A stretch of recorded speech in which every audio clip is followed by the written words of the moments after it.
Good afternoon and welcome back to the afternoon session of the Board of County Commissioners regular meeting. It's Wednesday, June 11th, 2025. We have before us on our busy schedule the last few days one final item and potentially a board order.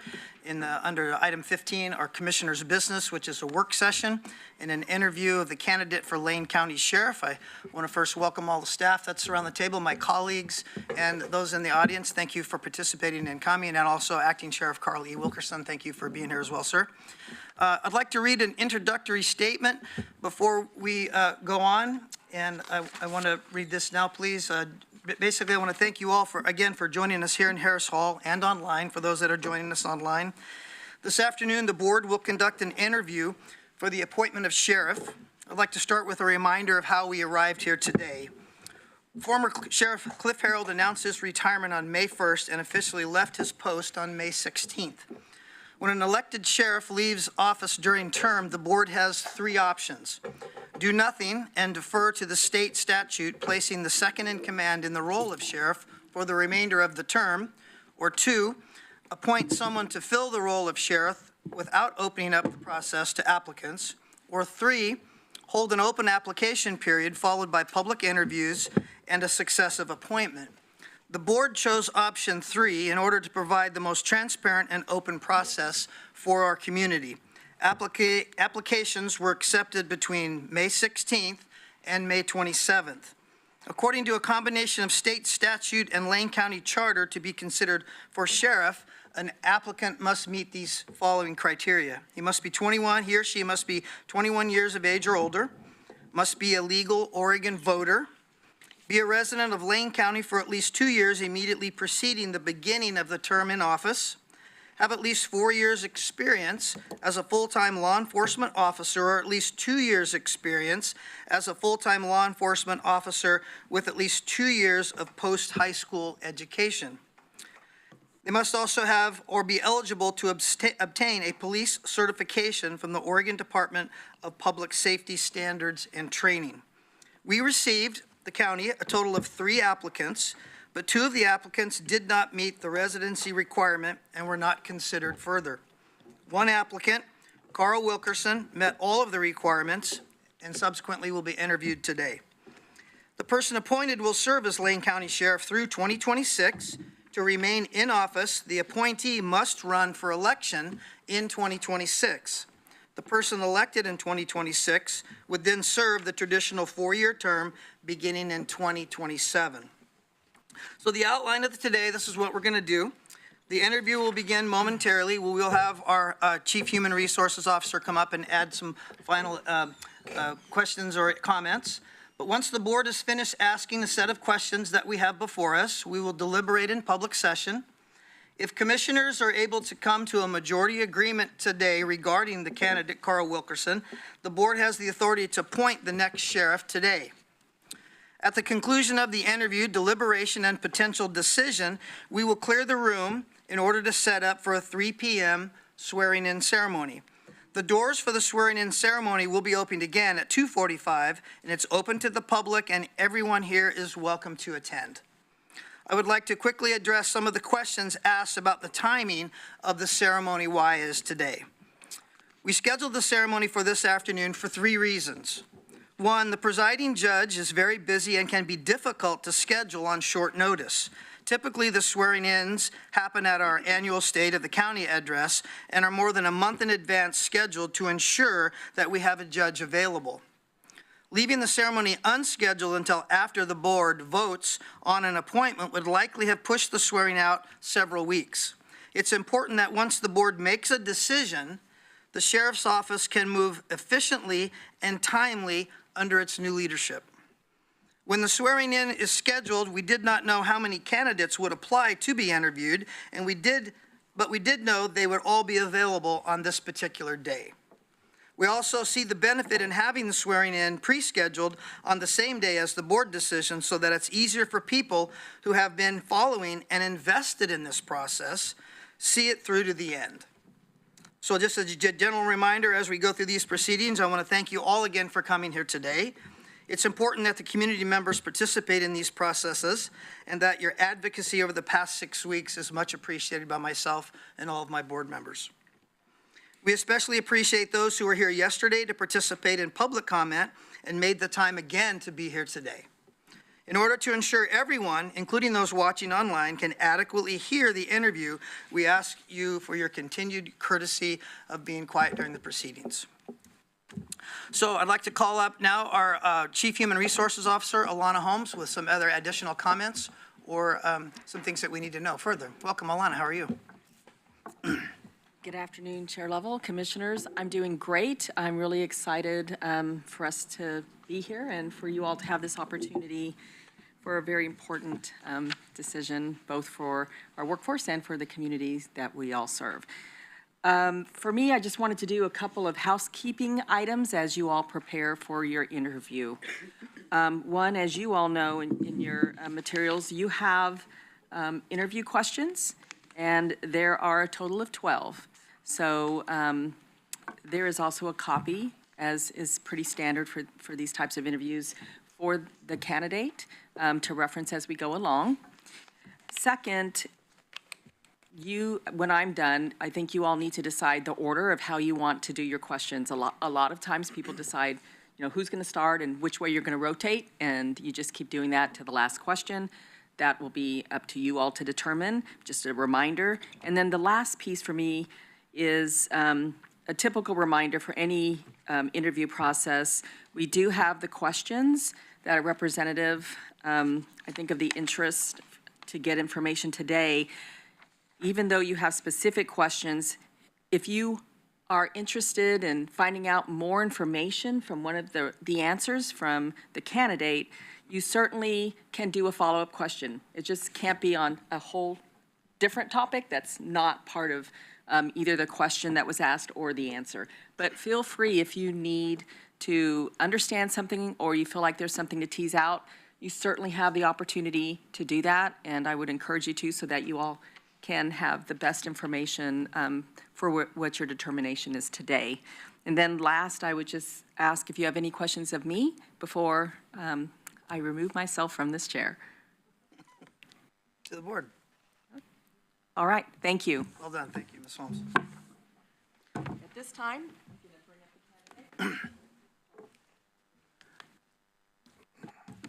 Welcome, Under Sheriff Carl E. Wilkerson. Thanks, Drew. Good to have you here, sir. Thank you for coming. I think what I'd like to do as we go through these questions, I would like to pre-reserve, if I may, as chair, question 4 and 10. I would like to ask those.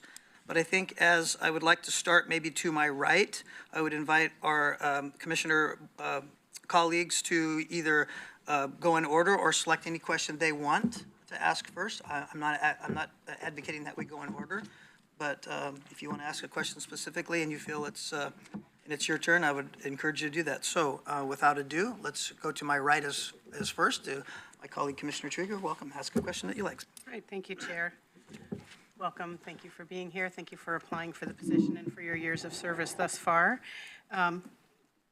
Hopefully, this is one of the easiest questions that we start you out with, which is just tell us a little bit about yourself and what makes you the right candidate for this position. Okay. Thank you, Commissioner.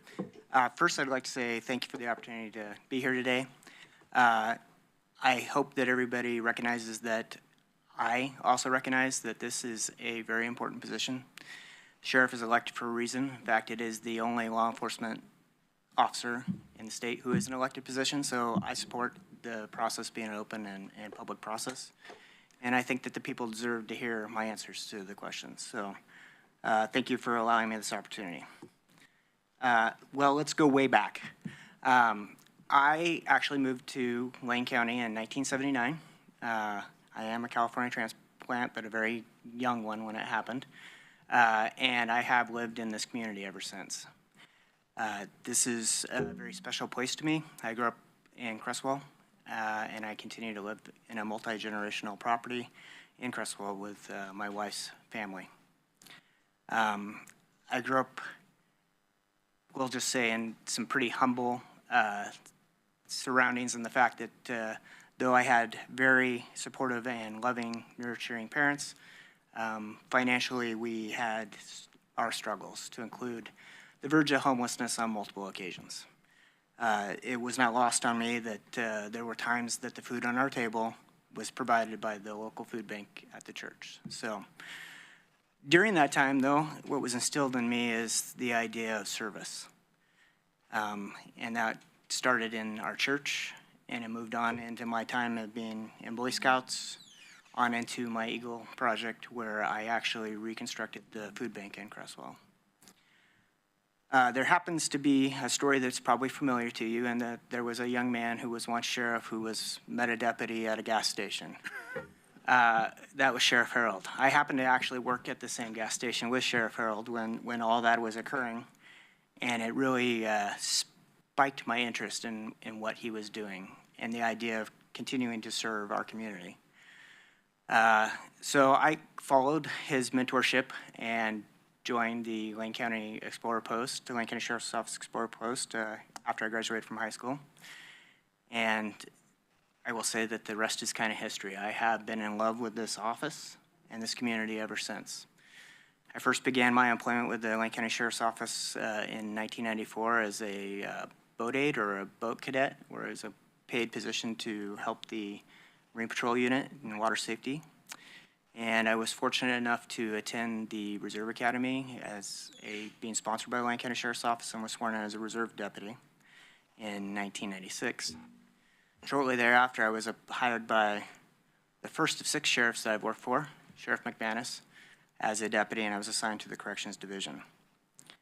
What I found, I think some of this is going to sound really repetitive from what you've heard from previous Sheriff Harold, is that as a 21-year-old kid, I learned a lot. I didn't think I was as naive as I was, but I learned very quickly that I had a lot to learn. What I did learn, though, is that when you're working in a corrections environment, that the greatest skill we have as human beings is our mouth and our ability to communicate.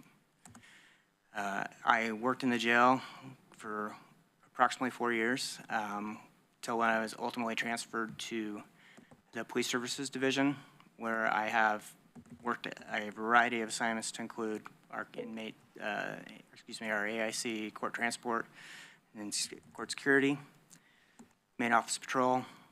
I was a traffic safety deputy, where my primary responsibility was DUI enforcement, and I was subsequently certified as a drug recognition expert, where my focus was to find those that were driving impaired, both on alcohol and other substances. And then it struck me that I really loved doing investigations. I like to dig into investigations. I felt like I needed to do that to be a better servant to the community. And I asked to be reassigned to the Cresswell contract. It was nice for a variety of reasons for me, because it's home. I felt like I was serving my community directly. And I took that opportunity to really dig in to complaints and criminal reports, and really wanted to help serve the citizens where I lived. I did that for a period of time until I was selected to be transferred to the Detective Division, where actually that is the longest assignment I've had since I worked for the Sheriff's Office. Initially, I was assigned to the Detective Division for 8.5 years. At one point during that time, because of budget constraints and budget reductions, I actually was one of only 2 detectives the Sheriff's Office had, though that didn't slow the work. In fact, we investigated and prosecuted a capital murder case during that time, where a woman tortured her daughter to death. And those are the type of cases that we did on a fairly regular basis, to include elder abuse, child abuse, and sexual assaults. So in those 8.5 years, I learned more about service to our community and our need to help those who've been victimized by others. In 2013, 17 years after I started as a deputy, I had the opportunity to promote, and I was promoted to a sergeant, where I supervised small teams from our main office patrol, and I was kind of the ringleader on every shift of where our deputies were going, how to prioritize calls, and how to get them there safely and resolve the call safely. I was actually really enjoying that experience when a previous sheriff of ours asked me to go back to detectives, and I moved back in as the supervisor of detectives for the next 3 years. During that time, we had the same kind of cases, but I had the opportunity to then collaborate greater with other organizations like the Oregon State Police, the Medical Examiner's Office, and the DA's office in the service to our community.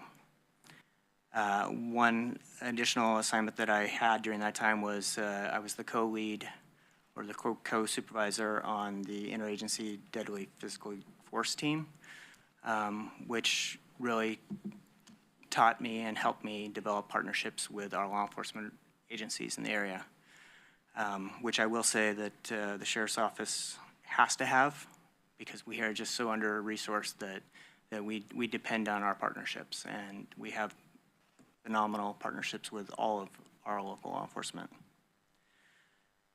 After my 3 years there, I was moved into a lieutenant assignment as an acting capacity, and then subsequently promoted, where I was the only lieutenant in the police services division, and I did that for approximately a year. I supervised all of the sergeants in the police services division and multiple programs to include budget preparation and policy development for the police services division. I was then asked by Sheriff Harold to be his chief deputy when he was appointed and then later elected as the sheriff, and I have served in that capacity for the last 6 years. I will say that, as I mentioned earlier, I have worked for 6 sheriffs, and so I am truly standing on the shoulders of giants. I have had the opportunity to be mentored by some extremely passionate and compassionate and empathetic leaders who have shown me how to be a leader. I could not be here today without the mentorship that I've received from not just Sheriff Harold, but countless other sheriffs and supervisors, partners, coworkers, and the support of my family. In my time as the chief deputy, I've been the lead in the contract negotiations with the Lane County Peace Officers Association. I've been responsible for labor relations, litigation, budget, policy development, office of professional standards, radio network, training, and a variety of other things. And I have had the opportunity in the past to serve on the other side of the negotiations table. While I was part of LCPOA, I was on their executive board and as the LCPOA president. So I understand when association members have concerns of what their concerns are and where they're coming from, and I understand from the management side of what management concerns are and where we're coming from.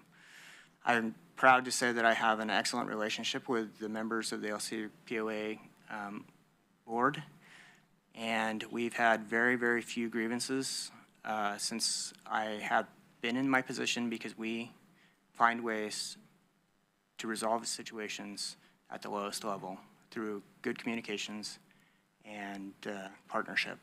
I think we all truly believe that we are trying to do the right thing for the right reasons for our employees, and that we work well together to do that. All that to say that I think I have the experience to do this job.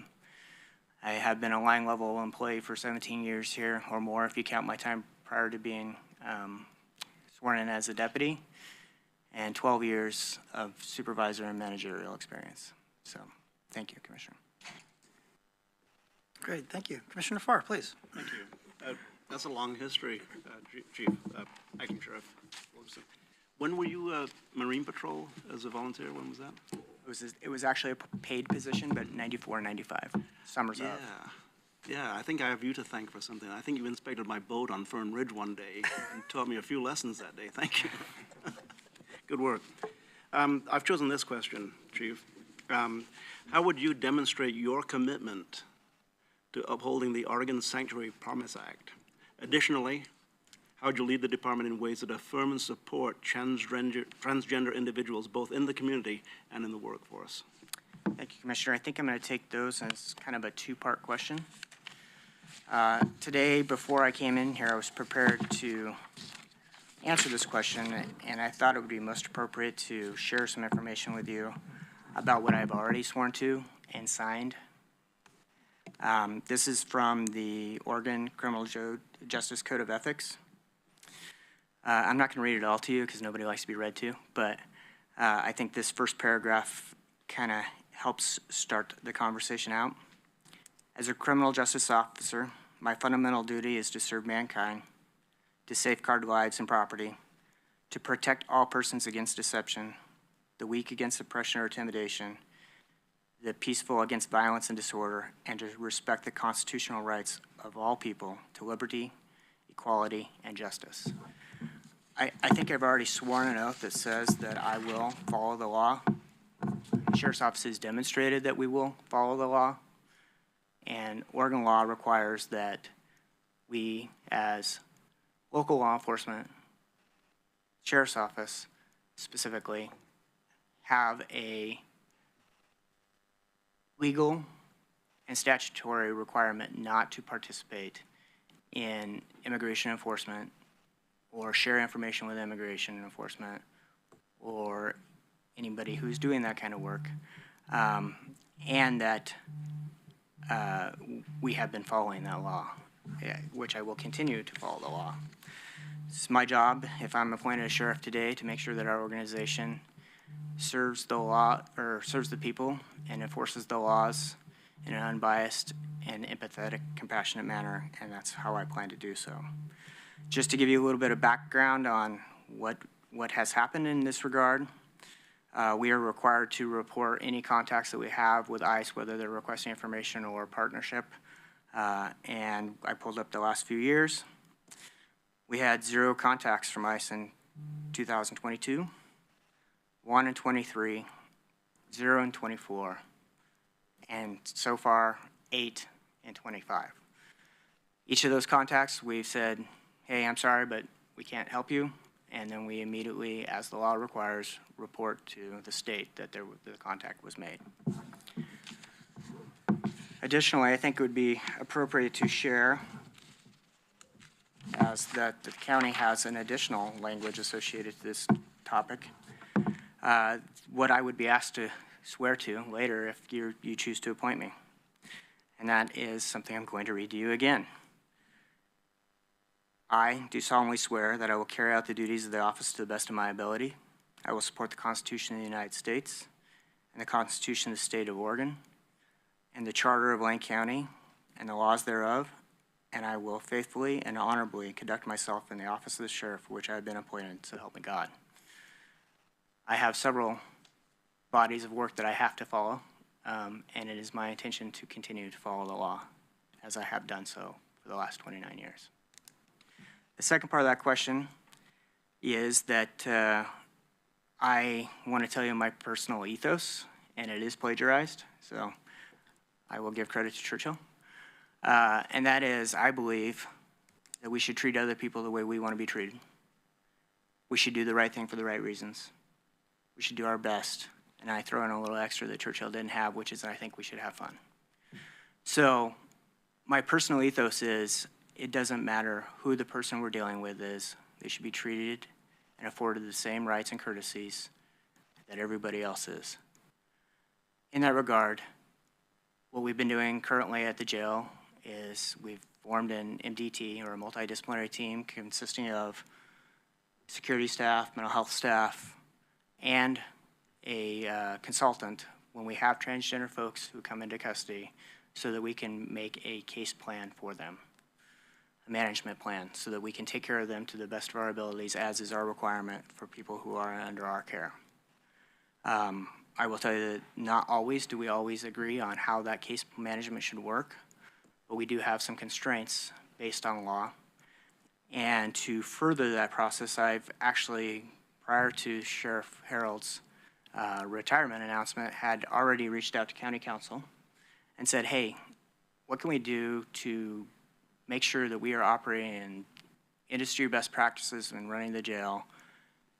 What can we do to make sure that we're treating the people who are in our care the best, but also make sure that we are following the law?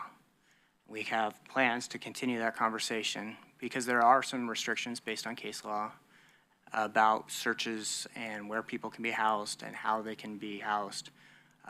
And we will continue to have that conversation and continue to have the conversation about our general orders and our policies. But our first order or our first directive to all of our staff is to treat other people the way they want to be treated, do the right thing for the right reasons, and to do their best. So that is what I can tell you about how I plan to support both of those issues. Thank you, Chief. And follow-up, if I may. Yes, please. A couple of follow-ups that were kind of built into the question. Supporting transgender individuals both in the community and in the workforce. The community being AIC, of course, because that is a part of the community that you are in charge of, but also in our general community. And in terms of AIC, can you talk a little bit about the medication that people are receiving and continuing medication once they are inside the facility? I can tell you what I know. How about that? Because I'm unfamiliar with the specific medications and such, but what I can tell you is we have a contract with WellPath, and WellPath has, as do we, have a duty to perform and continue community level of care for people who are within our care. And we continue to provide, at great expense, medications for a variety of reasons for our people who are in our custody. It is not our intention to shut down or stop medications for folks if they've been prescribed medications somewhere else when they come into our custody. And like, again, it's our responsibility to continue to provide community level care to our clients, so to speak, as they're in our jail. Excuse me, Commissioner Farrar, would you mind scoot that microphone closer to you? Metro just. Yeah, texted thanks, me. or I Thank can you. it's firmly attached. Oh, is it? Oh, my word. Even the administrator can't move it. You're supposed to hide your bubble gum. It's cool, Thank you. I'll move into it. So for anybody who's listening, I said AIC, that's adults in custody who are lodged inside the jail facility. So I heard that to say that if people are receiving medication when they enter the facility, that we are committed to and required to continue the medication as prescribed prior to their lodging in the facility. I'm sure there are some exceptions to that, and I know that sometimes we try to find alternatives to keep the costs down, but it is our responsibility to care for those who are in our care. Thank you. And then the other part of that is in your workforce. I'm sorry, Commissioner, I couldn't hear. Support transgender individuals, the question was both in the community, which we responded to, and in the workforce. So the path that the Sheriff's Office has decided to take when it comes to policy regarding in the workforce is to work with the county to see what policies they develop and then adjust our general orders for the things that are specifically different regarding the Sheriff's Office, as in, we have some general orders that are specific of the jail or general orders that are specific of the operations required by law. But my hope is to continue to work with the county as they develop the APM and then either just follow the APM as the rule or to make adjustments where it's required or based on the need. But we will continue to do that. I mean, I want to point out that the county doesn't have an APM necessarily defined yet. So we're kind of trying to stay alongside the county as they work through that process. Keep a uniform set of, excellent. Yeah, and just for those who are maybe unfamiliar, county and the Sheriff's Office, the rule of thumb is if there is an APM, then the Sheriff's Office follows that unless there's a need to have a general order that differentiates from it. So that's when the general orders are made. Chief Wilkerson, Acting Sheriff Wilkerson, thank you. Chair, that settled my question. Great, thank you. Commissioner Buck, please. Thank you. Thank you for being willing to consider applying for the position. I've appreciated working with you largely in the capacity of emergency management response. And that, yeah. Sure. The audience has asked me to speak up, so I'm just going to pull this forward. I have the opportunity to pull it forward. The question I have chosen is, how do you build and maintain strong relationships, both with your organization and with key external stakeholders, such as elected officials, municipalities, fire departments, school districts, and of course, the Board of County Commissioners? Well, I know that the people in the audience don't have the opportunity to see all of the letters of recommendation that the board has received, but I know that they have come from all of the key stakeholders in the community, to include the schools, the police departments, organizations like Sponsors and Kids First.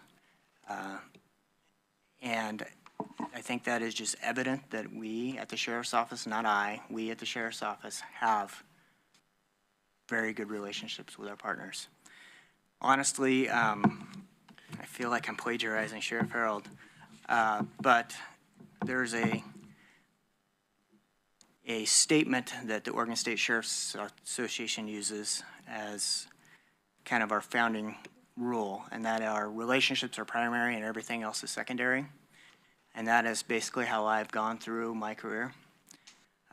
You know, when you are as under-resourced as the Sheriff's Office is, if you aren't working with others and collaborating with others, you are likely not getting the job done.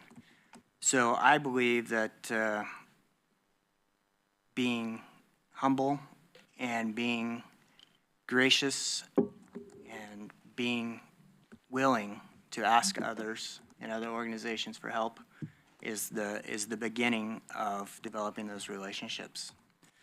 Relationships, obviously, like any relationship, is a two-way streak, and they require work. And thankfully, my wife is very patient because we continue to have a relationship after 29 years. So I will just say that I feel like I'm kind of blabbering on here, but relationships are primary, and I have, I believe, developed a relationship with everybody at this table. And that is something that is a conscious effort, and it is something that is required for both parties to participate in. And that is just how I go about life.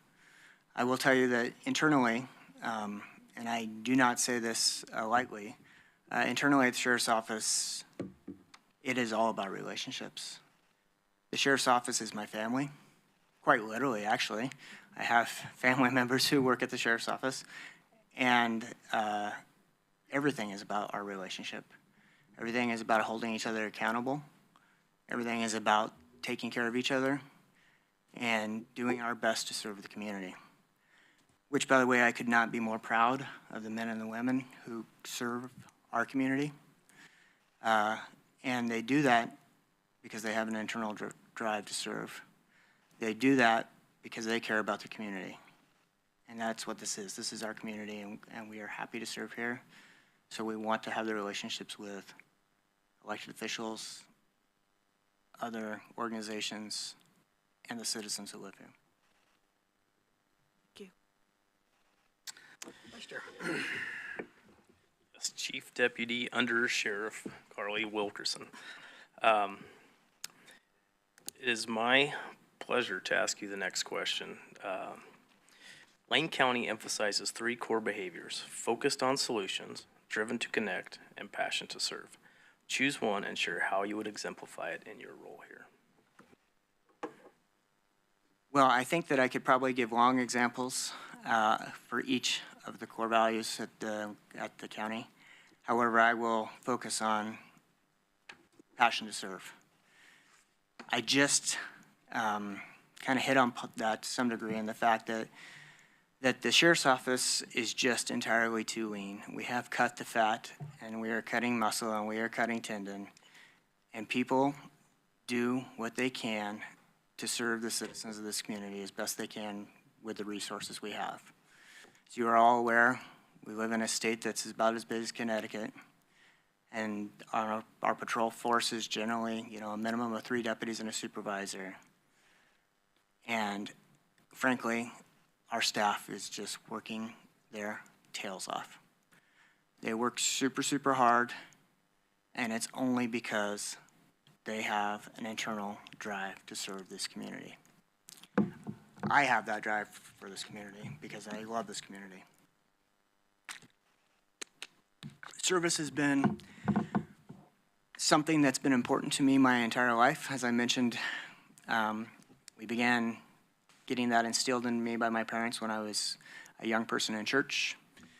Continued that installation through my time of being a Boy Scout, where we did service projects on a regular basis, and it's been important to me my whole career. I've had other opportunities to go to other locations and do other jobs, and I've never wanted to leave this organization because I want to do this kind of work in the community that I call home. Service is important to me at my family level. I serve and have served as the president of the Creswell Wrestling Association, as a volunteer coach for the school district at both the high school, middle school, and grade school level. My wife is currently the school board chair in Creswell, and all 3 of my kids, who I'm extremely proud of, have been raised with the idea that volunteerism and service is highly important. Both my boys are in law enforcement, and my daughter is graduating this weekend with a nursing degree, by the way. 5-year program, 4.0. Very proud dad. Thank you, Carl. I appreciate it, and I can attest that our sheriff's department does have a passion to serve. And as I've said before, I'll say it again, it's because of speed of the boss. Carl, again, thank you. You worked at a gas station. Did you work in the split rim days where you had to change split rim truck tires? Or have you faced that kind of danger, sir? No, sir. No. But the owner of the gas station owned the tire factory, so, or I-5 Tire back then. And I certainly have observed it a few times. Yeah, there you go. Well, good. Well, that struck a chord in my memory. I hadn't thought about that job in a long time. You're right, Carl. I've had many emails from folks around the community, leaders, former law officers, school board members that have given you highest praise, and I wish I could read just some of them because they were incredible. But I think the thing that struck me as you introduced yourself and gave us some background on you was the story about your family coming from the food bank, and that you revamped that Creswell Food Bank as an Eagle Scout project. So I'm really humbled to ask this question, question number 4. It seems to me like you're a person who thrives on adversity and makes adversity into something. And this question, I think, embodies that. Question number 4 is describe the type of organizational culture in which you thrive. How do you foster high-performing, collaborative teams with that environment? I don't know if I thrive on adversity. I don't necessarily want it, but adversity creates opportunities. And the Sheriff's Office has had plenty of those. I will say that the culture of the Sheriff's Office is one of family, where, again, I said we hold each other accountable. I have the conversation with people all the time about that that accountability doesn't necessarily mean discipline. It doesn't necessarily mean bad. It means that we have a standard of excellence that we're trying to achieve, and that bar should be continually moving. You should never think that you've achieved excellence, because then you're not striving for it. And so that only happens by accountability. I'm sorry, sir, I think I missed part of that question. Can you tell me what number that was? Number 4, describe the type of organizational culture in which you thrive. So I would say I would thrive in and have thrived in an organization where this adversity that you mentioned has been among us the whole time. You know, frankly, the Sheriff's Office has never been overfunded. It's only been under-resourced. And it's through that we've seen people think outside the box, find solutions, create partnerships, work towards yes, not towards no. And just having a conversation earlier today with some of our folks on our communications team that I don't want to be a leader when somebody comes up with an idea that says, we can't do that because we don't have the money. Frankly, we didn't have the money to start the health and wellness program or develop it to where it is today. I think you're all familiar with the HAWK, or the Health and Wellness Center, that we developed, and that was through hard work and volunteerism. It was through trying to, make the penny stretch as far as we can, and through people who had the ability to look for yes instead of no. And that has been a program that has been great to help encourage the overall wellness for all of our staff, which is a mighty goal of mine. A couple of years ago, we had the opportunity to meet with a group of community leaders and volunteers, our executive team, the sheriff, myself, and the captains. And they asked, what can we do to help you? And ultimately we said, hey, you know what? We want to help our staff. We want our staff to be healthy. And we know that we hire excellent people. Why do we know that? Because it's got pretty stringent requirements just to get hired with us. You have to pass a written test. You have to pass a physical test. You have to pass a background test. You have to pass a psychological test. You have to pass a medical test. And it's only those people who have proven themselves to be of good character who get to even go to work for us. So we know we hire good people. We also know that law enforcement struggles when it comes to substance abuse. Law enforcement struggles with suicide, has a much higher suicide rate than any other profession. We also die way too darn young. Cardiac issues are an extreme problem for law enforcement, and I wanted to do something about that. So I wanted to develop a program that focused on the wellness of our folks in 4 capacities, because they're all intermixed. I wanted to make sure that our people were healthier or as healthy as the day they start as the day they retire after doing a good long career of this. And those 4 pillars that I care about, that I want our people to have resources for health in, are financial, physical, mental health, and spiritual. So that is our goal. That's part of the adversity, is to make sure we're supporting our people, giving them tools and resources so that they can be healthy and that they can be better employees and better serve our community. Awesome. Thank you very much. Commissioner Trigger, second round. Thank you. I've asked to pose question number 7. So I'm going to read it as it's written, but then I'm going to add a little something to it. You have them in front of you, right? So you won't need me to read it. Okay. So as written, it says, based on your understanding of our community and the sheriff's office, what do you believe is the most urgent challenge we face? And I want to give you a minute before you answer that to acknowledge you're a very long-time law enforcement professional, so you understand that you're operating in a context, and that context is changing all of the time. You've been in this profession through a lot of different political moments, social moments, fiscal realities for the county and for the department.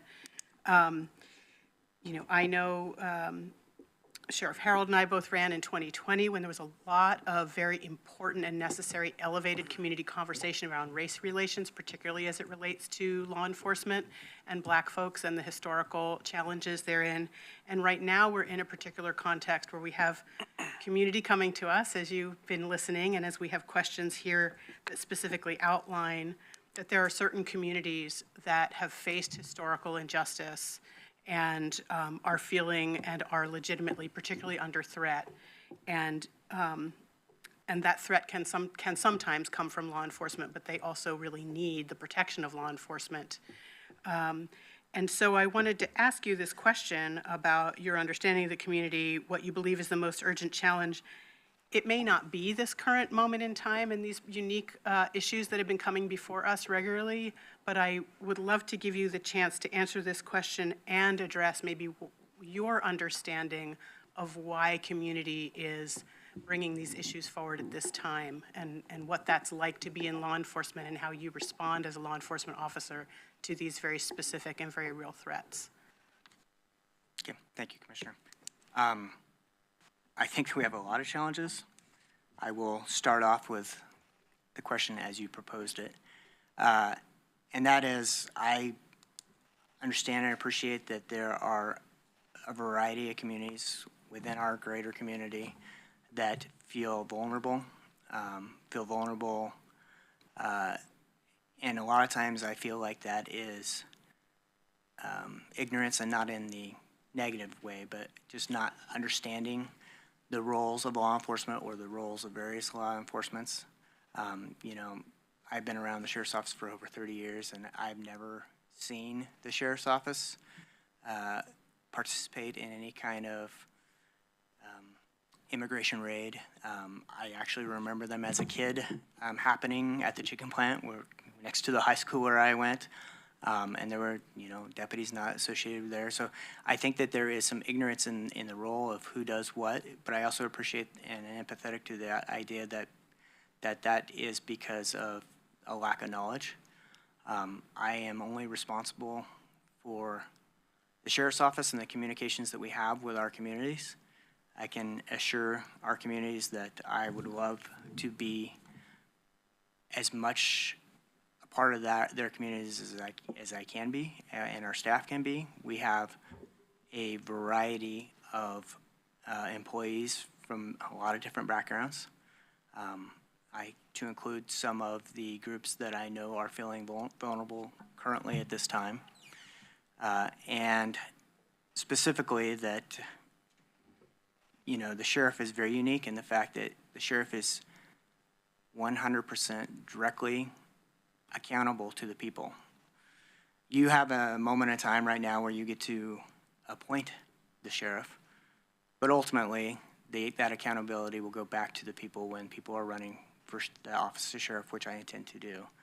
And that's a very unique aspect of being sheriff, is that we have a direct nexus to the community we serve. We don't necessarily listen to a city administrator, city manager, and a city board. We have the responsibility to serve the citizens directly, and I think that's very special.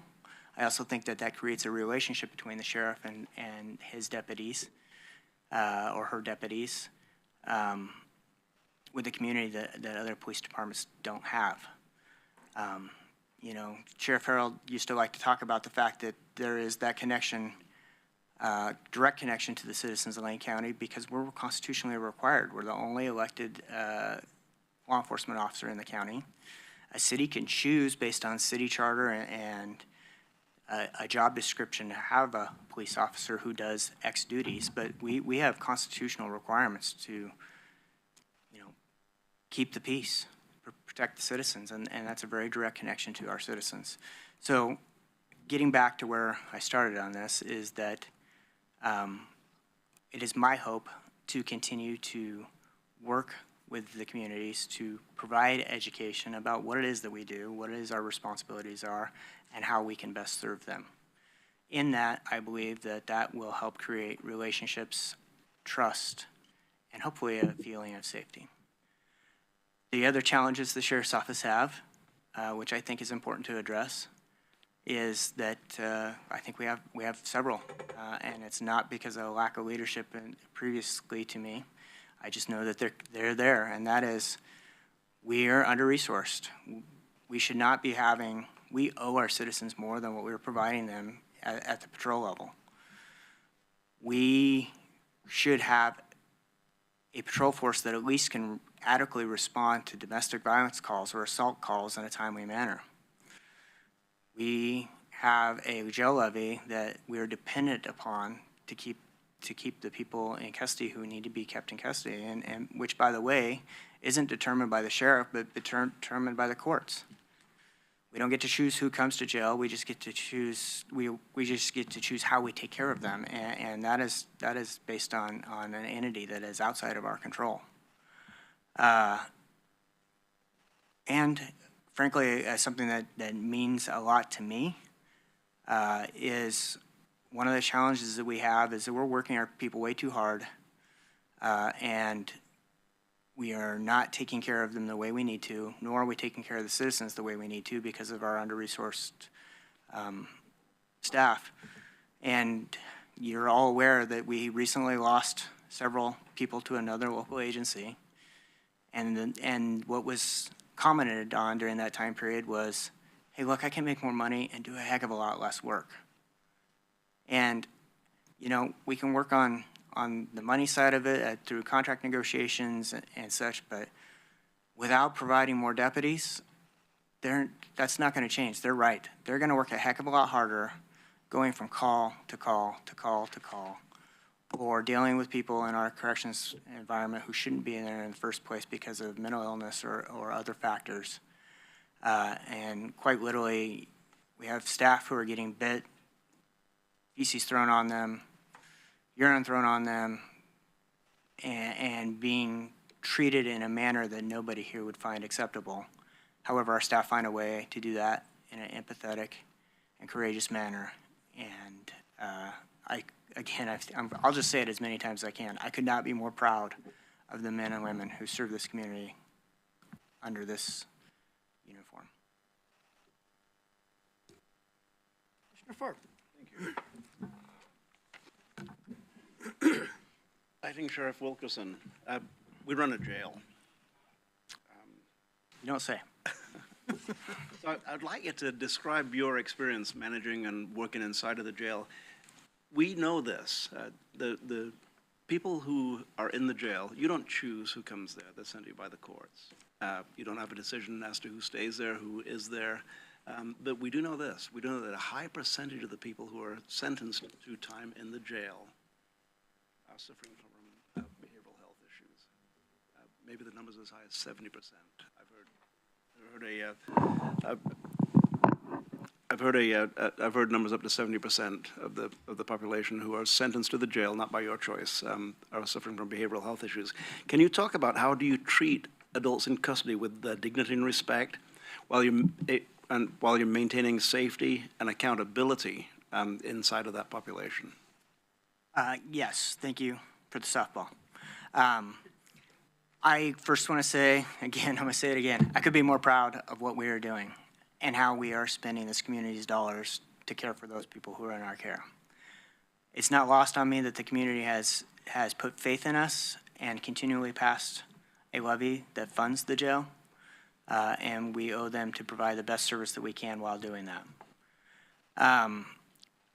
We have a little city operating is what we have. That's what a jail is. A jail is a very complex system where we're required to care for all of their needs, their laundry, their food, their mental health, their medical status, or their medical needs, their socialization.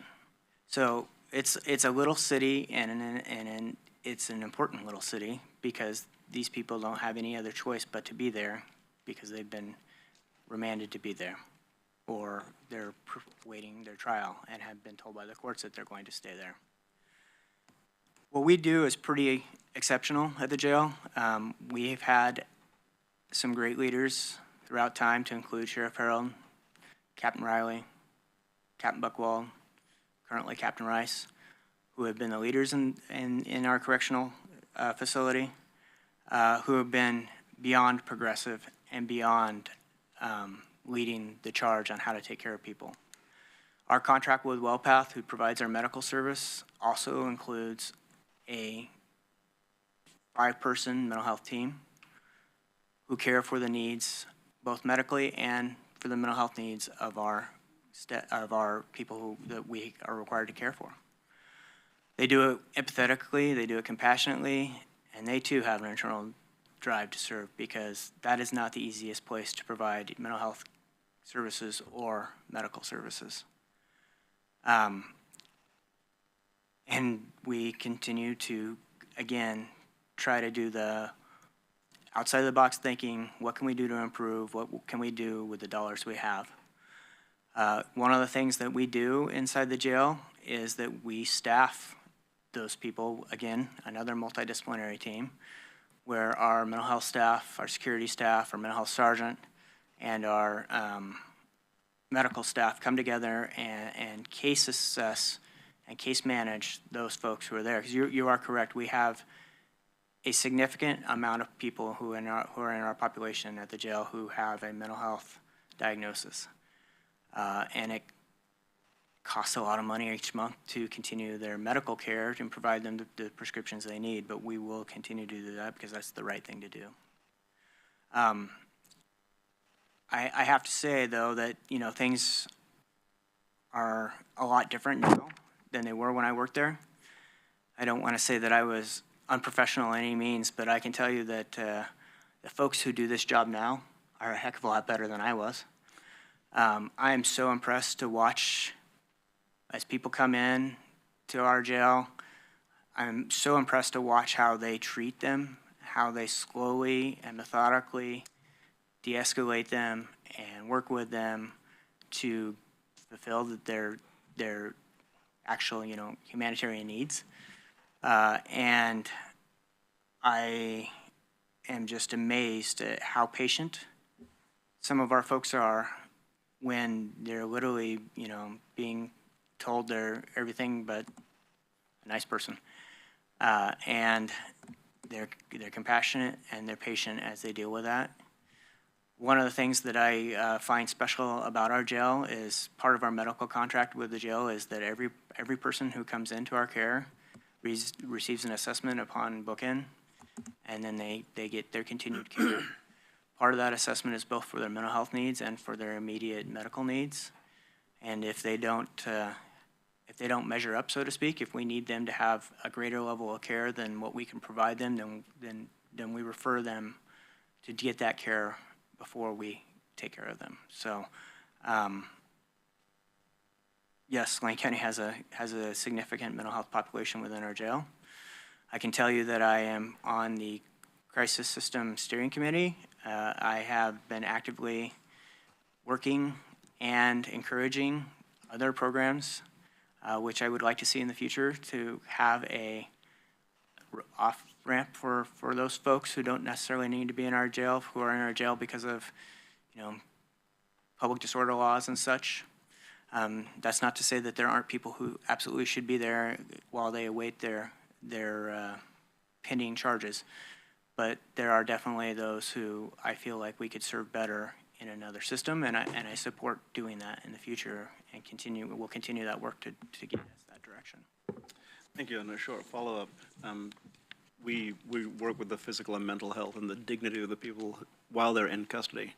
Most important day to them, and really the most important day to us, and the day that helps them to go onto a path that makes them not come back to the jail, not step into the patterns that brought them to the jail in the first place. What happens on the last day? What happens when people are discharged? How do we help them get back into the community? Is that something you've been a part of, and can you describe that?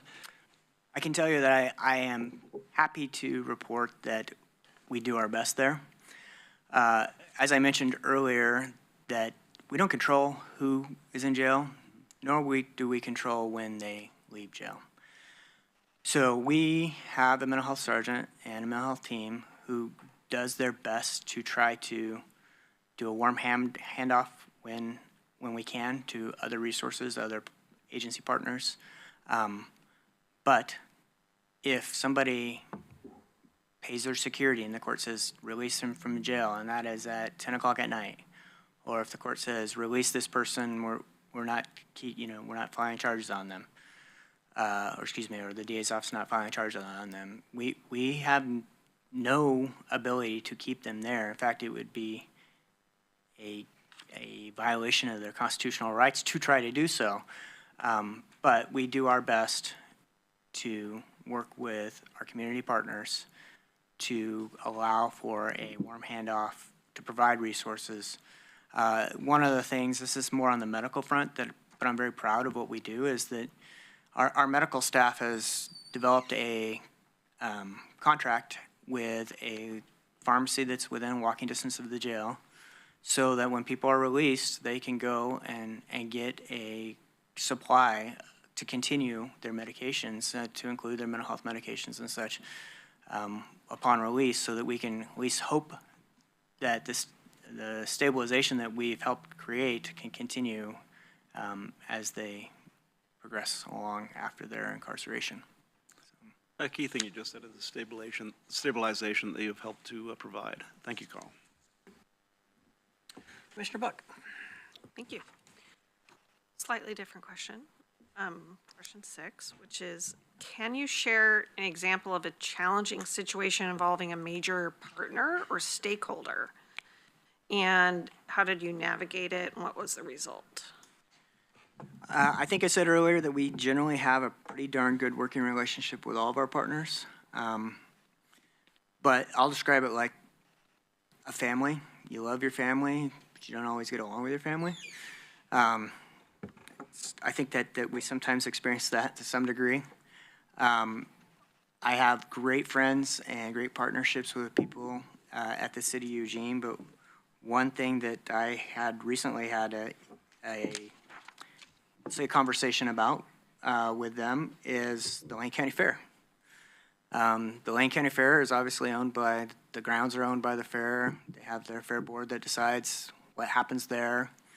But it is squarely inside the city of Eugene. And the services there, in our opinion, need to be provided by the city of Eugene for their law enforcement needs and response. And the fair has needed that recently, needed that law enforcement response and needs. And so we were having a conversation, we'll call it, a back and forth conversation about who was going to do that. And ultimately, through our partnership and my relationship with the city, we came to a compromise on that, yes, that the city would be the primary law enforcement provider and the incident commander for the fair while it was running, but that we too would commit to having our presence there at an X level, or at a determined level. So it is kind of an ongoing conversation because the city of Eugene obviously has resource management concerns as well. And we're both going to be protective of our own resources. But those conversations come up quite often, and that is just an example that occurred last summer. And I'm hoping not to have that conversation again this year, so. Just a follow-up, the fairgrounds is not the only parcel within the city limits that has a challenge of resources for going and serving those communities. Namely, the River Road area has a lot of properties that are county properties, but within the Eugene city limits. And wondering how you navigate that challenge with the city as well. Well, it's funny because the River Road area is a patchwork of city and county. What I have shared with my wife is if it has sidewalks, it's probably in the city, and if it doesn't, it's probably in the county. So our patrol staff have had that experience for years and years and years, and sometimes not even knowing whose responsibility is what. In fact, I know that our dispatch centers have disagreed at times on whose responsibility is what. Frankly, the culture that we have at the sheriff's office has always kind of been, as I said earlier, do the right thing for the right reasons. Ultimately, it's our responsibility to make sure that we're serving our citizens. At the end of the at the end of the day, if we investigate something that should have been investigated by the city of Eugene, but the citizen got the service, great. And that's how I would look at that as, yeah, we can have the conversation, but at the time of the service, let's just do what's important. Let's do the right thing and give the community the resource that they called for when they called for it. Sure. Yes.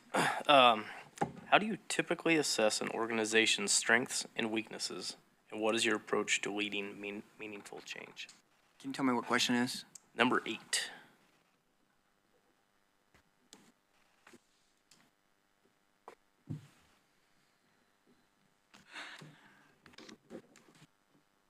I think that to address an organization, or assess, an organization's strengths and weaknesses, it comes down to two things.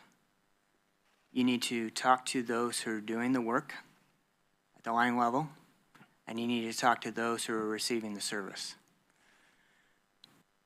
I would venture to guess that there's a good part of our community who doesn't believe that they're receiving the service that they deserve, and I don't disagree with them. However, it's my goal and hope that what we can do, we do it right, and that they believe that when we can provide the service, that they get it right. So my assessment of that would be to talk to the folks who are doing the work, the people who are where the rubber meets the road, and say, where are we at? What can we do better? And how can we better support you? It's my belief as a leader of this organization that that should be one of my two primary goals, to serve the citizens of this county and to serve the people who work for me so that I can better equip them to do the job that we ask them to do. It is not without a heavy heart that I can tell you that my biggest fear is that one of the men or women who work for me will go and either be injured or killed because I asked them to do it. So I can tell you that the culture here is the people do what we ask because they know that I love them personally and I care about them and their families.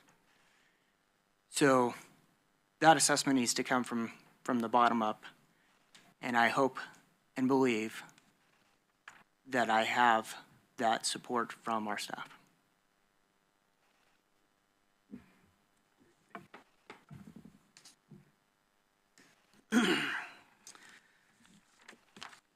Well, Under Sheriff Wilkerson, you've answered number 10 on a previous question, and that was just about the hawk, so I thank you very much. So that brings us to the final question that we have on our printed sheets. And you made some comments, too, that have really stuck with me about relationships. And so this final question is about relationships and partnerships, but I want to revamp the question just a little bit to ask this is, what is the relationship that's most impactful to you and to the work and to the family of the people that you work with? What is the relationship that is most impactful to you inside of the work and to the family that you work with? I don't know that I'm following your question, Commissioner. I Well, apologize. there's, like I said, there's strong partnerships and relationships, and for me, you've described a family that you work with, you've described a passion to serve, and you've described relationships in the community that make those jobs more connective. But what's the one relationship that's the most impactful to you, I guess is the question, in your life? Let's just put it that way. Well, Commissioner, I think that's going to vary on the level and vary on the topic. I'm committed in my faith and believe that requires that all relationships should be worked towards and cherished. I will tell you that I am in love with my wife and have been for a long time, and that relationship has been paramount to get me through this career. She has been my biggest cheerleader and my biggest accountability partner. She oftentimes reminds me when I should behave differently or say things differently because I am a little bit brusque and I am a little bit passionate and don't necessarily think first before I say. Other than that, I will say that I would also like to put a shout out towards the leadership team at the Sheriff's Office, that we often say that the Sheriff's Office is just too lean, that there is no one position that's more important than another, that we have, a lot of work to be done and we can't get it all done. There's no position that's more important than another. A deputy position is no more important than a records officer position. A records officer position is no more important than a dispatcher, which is no more important than a sheriff. We all have different responsibilities and authorities, but we all have a job to do. So I think that my executive team, our team, understands that. And so the relationship I have with them, because they understand that it is our job to be servant leaders to our people, is also very important to me. So. Excellent. Very good. Before we move on, I'd like to just have one round and ask the board if they just have one more question to ask, and just kind of a head nod before I answer, before I call on you, Commissioner Trigger. Does anybody else have any other questions they want to answer or follow-ups I think we should aware? are required to stick to the questions that we've been given. We can ask more questions if they're pertaining to that subject matter, was the directive. The directive from the PR director was, or HR director was you could do follow-up questions, and you could very well have additional follow-up questions Right. to what was asked. I note you did skip item 10, but I assume that's because it was kind of already asked and answered. Correct, was, yeah. All right, Commissioner Trigger, please. Thank you. Yeah, thank you for that. I actually wanted to ask the question that was printed here, that I appreciate the chair's sort of turning it to the side and giving you an opportunity to answer for more personal and internal to the department, but the question is a more external one, so I'd love to give you an opportunity and hear your response to that about community partnerships and which community partnerships you found to be impactful to the work of the sheriff's office, and how you would expand on local collaborations to better serve the public. So, and that is in regard to question number 10, is that what you're? 11, that's the question as, the chair skipped to 11 because he felt like you'd answered the question about the Hawk just incidentally in talking about your work, but gave you more of an opportunity to talk about any relationship that was important to you. So you gave a lovely answer about your personal relationships and your internal to the department relationships. But I'd love to hear the answer to the question as it's printed, which is more about external partnerships, community partnerships, and local collaborations that you'd like to deepen or engage with to better serve the public. You know, over the course of my career, I have had relationships with various partners that were very impactful at the time, to include during my time as in detectives, I was always counting on my partnerships with the Kids First Center, the Department of Human Services, and the DA's office, the Victim Services organization. And so it's hard for me to kind of point at any one organization and say, oh, this is the most impactful for me. I will tell you that I personally have a soft spot and a weakness for the fact that I love kids. So it is my goal to continue to develop relationships with our schools and any programs that can help fight the problem upstream, as has been mentioned in previous meetings. And that is an area I would like to focus some more of my efforts, because I think kids are our most valuable resource and our most vulnerable population. I think we have an obligation to do what we can to provide them the most resources as we can to have a very successful life. So that is an area that I find very impactful and that I would like to work towards. But it's really hard for me to say, oh, this one partnership or this one group or entity is the most impactful for me, because frankly, you know, this is a community, and we are a community. And, you know, in my time of working on various committees with the Public Safety Coordinating Council, we have, you know, had the opportunity to work together with what could seem from the outside as very different missions. But we've been collaborative so that the hydraulics of the system stay together, and so that one part of the system isn't outgrowing or outexpanding the other part, or not providing the services that can help control the other part of the system. So it's really hard for me to individually say, oh, this one partnership is so important, because they're all so important, because this community is important, and we need to continue to foster those relationships throughout the community. So I guess I'm going to pass on answering that question completely, Commissioner. No, you did answer it. Thank you. I appreciate that. And I'm with you. I never like that. Name the one when there's, but you named several that are important, and I appreciate that. That's a great perspective. Thank you for that. All right, well, good. Carl, thank you very much for this interview. I want to give you a chance to take a breather, and if needed be, call up our Chief Human Resources Officer to. There's a question 12, I think, if maybe you wanted to ask that, Mr. Chair, unless other board members had additional Segue into follow-up. that with Oh, a little intro. sorry. Someone would give me a little grace here, that'd be great. Yeah, so I would like to just, if there's any any wrap-ups that our Chief Human Resource Officer want to add at this point, before we ask for any other questions from the board? Alana, you? Chair, Commissioners, thank you for that. I think the next space before I would respond to anything else is there is an opportunity at the very end of the list to provide our candidate with an opportunity for any final questions or comments that he would like to provide to you before he exits from the table, and then I'm happy to come up. Thank you. Thank you for entering that. That's my purpose to have you do that. Thank you. Carl, any questions for us or comments? I have no questions. I think I've been through this a couple times. I believe I know what the next steps are. I do have some closing comments. Again, I want to say thank you for this opportunity. I was sincere when I said that I think the community deserves the opportunity to hear from the person who's going to fill this seat, if that is indeed me. It has been my honor and privilege to serve this community in the capacities that I have for the last 30-plus years.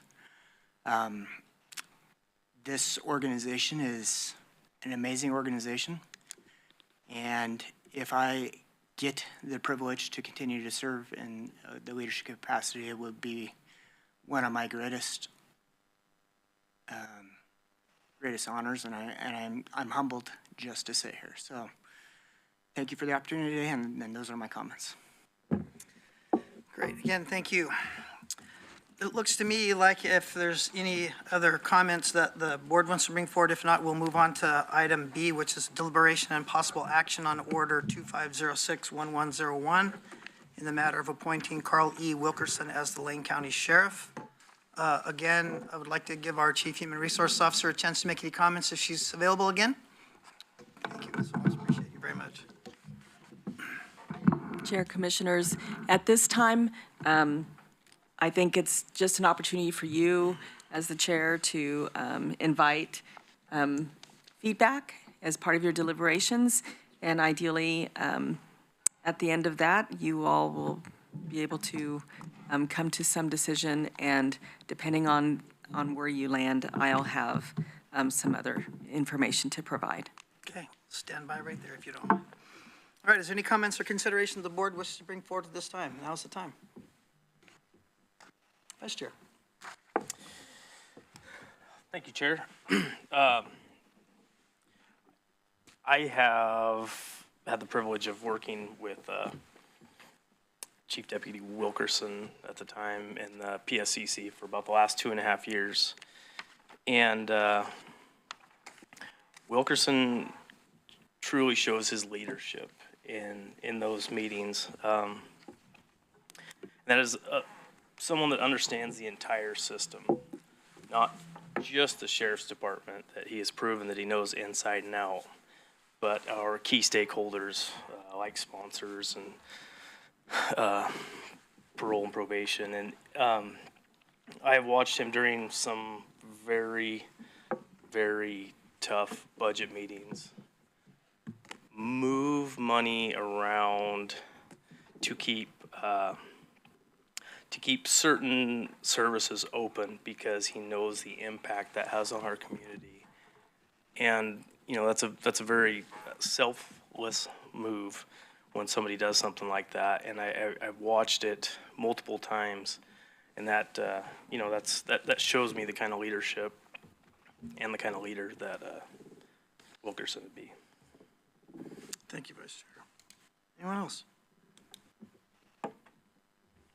Yes, Commissioner Trigger. Thank you. I just want to appreciate Acting Sheriff for applying and for his evident commitment to this work, and to everyone who came out to watch and listen, and anyone online, and particularly to members of the community.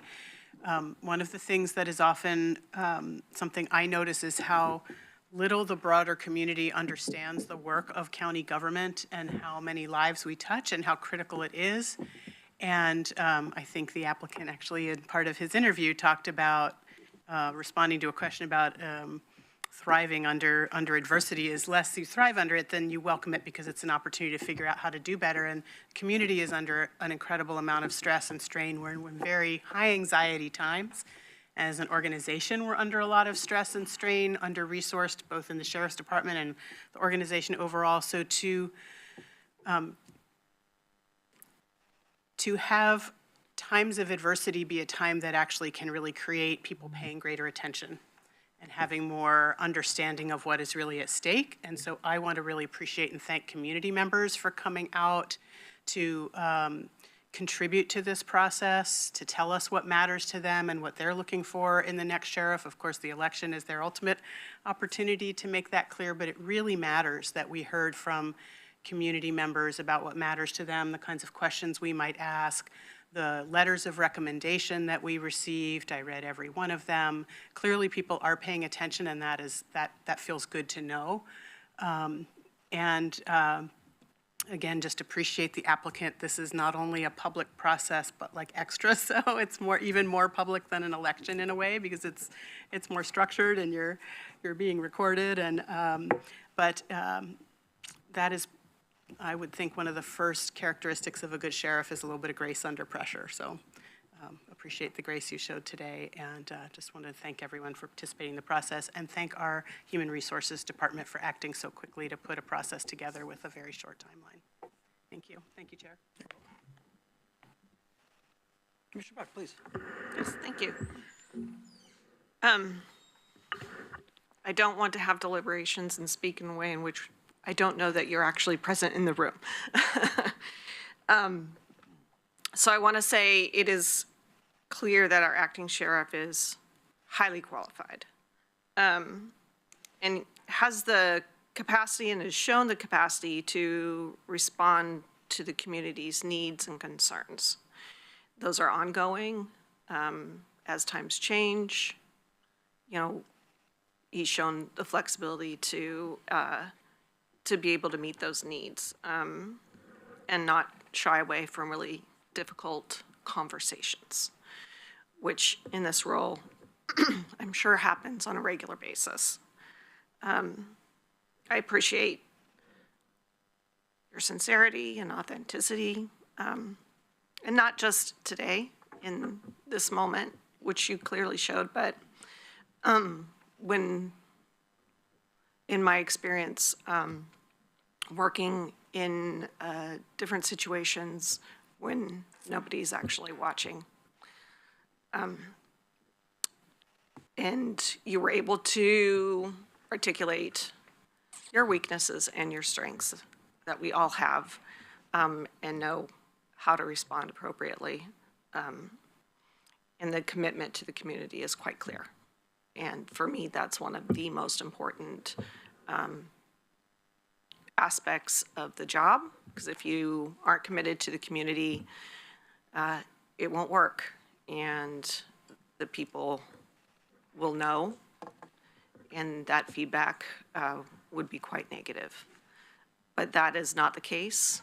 Your commitment is fully there. I appreciate that, and I appreciate the time that you spent preparing for today as well. Please. Thank you. You know, listening closely to the questions and the answers that the Chief Under Sheriff, Chief Deputy Acting Sheriff, Carl Wilkerson said, you know, I wrote down some of the specific comments, and the one that really struck me the most, and I'll elaborate on this ever so slightly, is when Commissioner Trieger at the end re-drilled down on question 11 and said, what are the community partnerships what specific community partnerships really jump out to you as the ones that are most meaningful? I paraphrase that a little bit. And immediately, Chief Deputy Wilkerson said before anything else, kids first. Now think about that. Think about the population that we serve, that are served in Kids First, the most vulnerable, horribly abused kids in our community. And who did Carl Wilkerson single out the very first? The very most vulnerable people in our community. To me, that tells a lot about his service, not only as a chief deputy and not only his years of service as a deputy and as a detective, and as a Marine deputy. But it tells me about him. What does he care about? Well, he elaborated on that. He said, I care about kids. And I know this.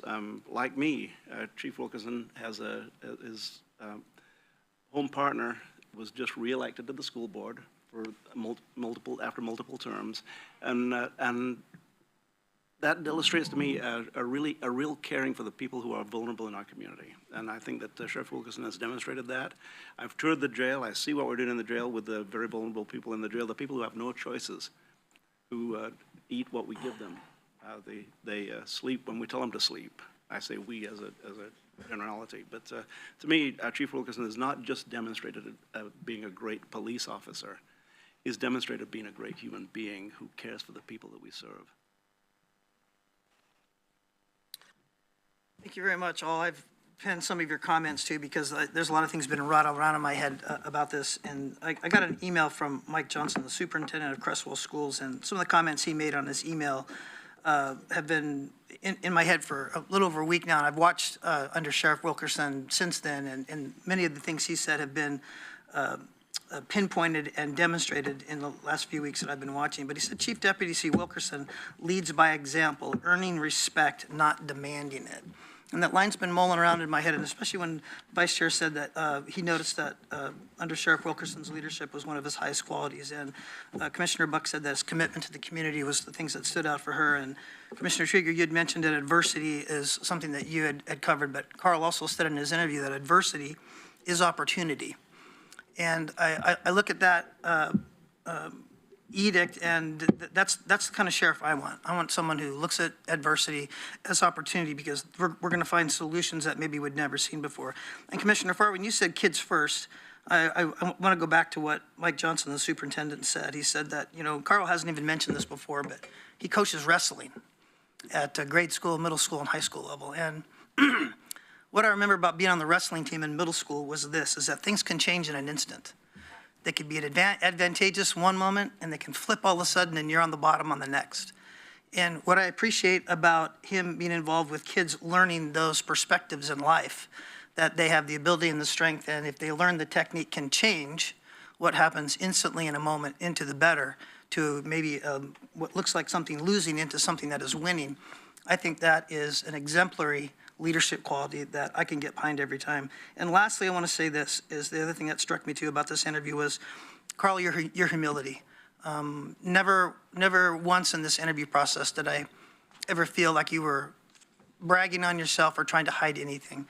And you said something that made this thought come to mind, and humility is knowing that you don't have all the answers, but you're going to find one even if it's at great sacrifice to your own self. And so that's what I appreciate about this interview, and I appreciate about how you answer these questions with great humility. So thank you, sir. I appreciate that. So if there is nothing more to follow, I'll give the last chips of guidance to our Chief Human Resources Officer, Alana Holmes. Go ahead, please. Chair Lovell, Commissioners, thank you. As it seems like you have completed your deliberations, the next steps would be for you to make a motion and vote on that motion. To that end, in case of where you were going with your deliberations, we do have a board order with a number so that you can, use that as you move forward. So I'll hand this to you. Greatly appreciate it. Thank you.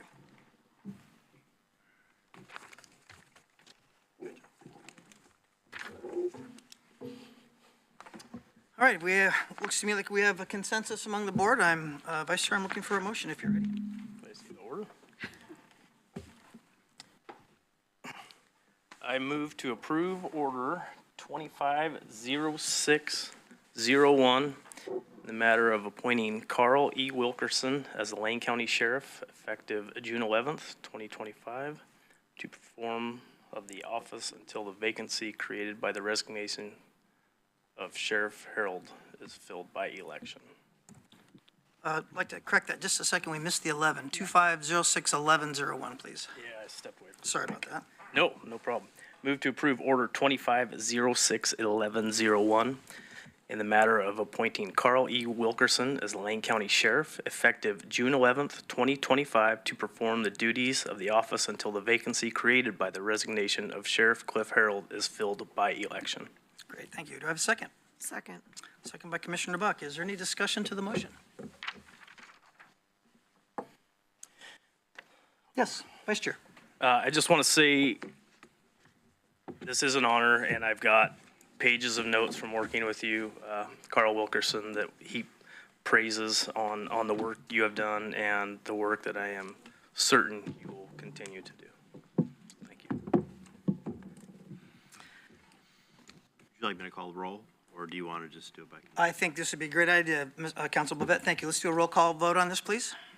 Commissioner Buck, Aye. Commissioner Farr, Aye. Commissioner Trieger, Aye. Vice Chair Senegat, Yes. Chair LeBeau. Yes. Passes unanimously. Motion passes 5-0. Thank you very much. And the move to appoint Carl E. Wilkerson per Board Order 25061101 to be appointed as Lane County's Sheriff effective June 11th, 2025, to perform the duties of the office until the vacancy created by the resignation of Sheriff Cliff Harold is filled by election.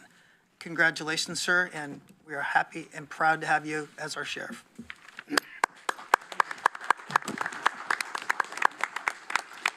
This meeting is adjourned.